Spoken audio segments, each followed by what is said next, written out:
Parfois, on a juste besoin de rien faire pendant un moment et de pratiquer la gratitude. N'est-ce pas? Exactement.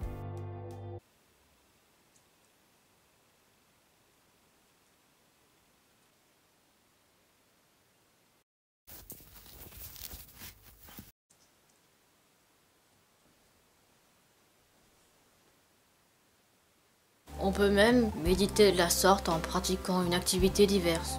Par exemple, là, j'époussette mollement mon habitacle.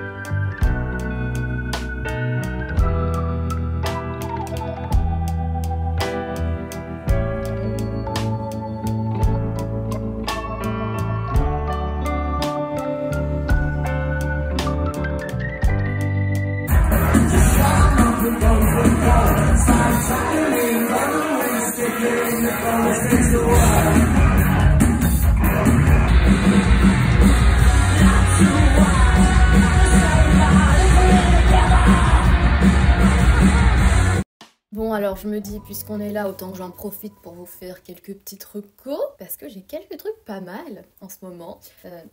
C'est ma liseuse. Je parle en termes de films et livres bien sûr, que je vous recommande vraiment d'aller voir si vous aimez les films d'horreur. Allez voir The Substance, c'est vraiment génial. J'ai eu un peu la nausée, je vais pas mentir. C'est avec Demi Moore et Margaret Qualley et c'est de Coralie Farja. Dites-vous juste, c'est un film d'horreur, ça parle de l'apparence, d'agisme, d'Hollywood, tout ce qui est en rapport avec l'apparence des femmes à Hollywood et notre rapport à notre image, et c'est horrifique, graphique et super. Voilà, il y a beaucoup de roses, vive le rose.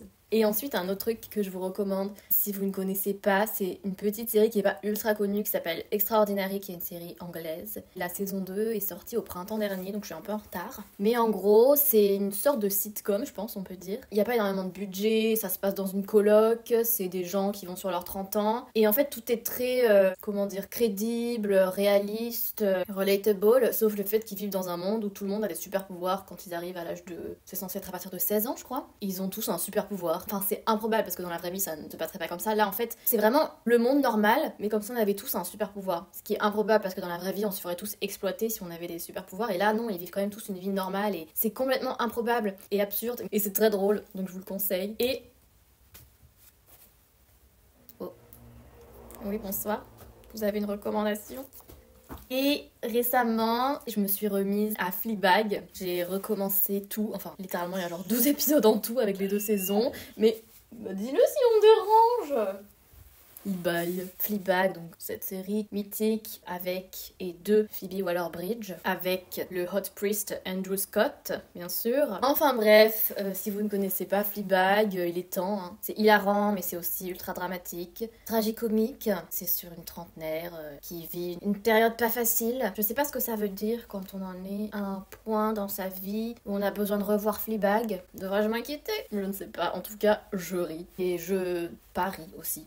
Et en termes de livres, alors, j'ai enfin lu Le papier peint jaune, qui est un classique de la littérature et qui est en fait Rikiki, c'est une petite nouvelle, ça doit faire genre 50 pages en fait. Moi j'ai pensé que c'était un livre et tout, et là c'était fini en quelques chapitres. La dernière édition ça s'appelle La séquestrée, donc ça vous donne l'ambiance. C'est de Charlotte Perkins Gilman, et c'est dans les années 1800 si je dis pas n'importe quoi, et vous savez à l'époque la santé mentale c'était bof pris en charge, bof étudié. Bon bref, les avancées n'étaient pas là quoi. Du coup c'est l'histoire d'une femme qui est globalement en dépression postpartum et du coup on la séquestre parce qu'à l'époque, à part bon globalement dire vous êtes hystérique, enfermez-vous dans une chambre jusqu'à ce que ça aille mieux, comme si ça allait changer quelque chose. C'était ça qu'il faisait. Du coup, c'est un peu sombre, semi dans la folie. Ça ne l'aide pas vraiment d'être séquestré, mais pour pas trop en dire parce que c'est quand même très court, c'est globalement ça. Hein. Ça se passe dans une chambre avec un fameux papier peint jaune, avec un motif absurde qui rend fou. C'est que des images et des métaphores de son état à travers le papier peint, si vous voulez. Du coup, c'est semi-psychologique, semi-fantastique. C'est pas mal pour la saison, du coup, vu le côté un petit peu spooky. Et sinon, je suis en train de lire A Sorceress Comes to Call,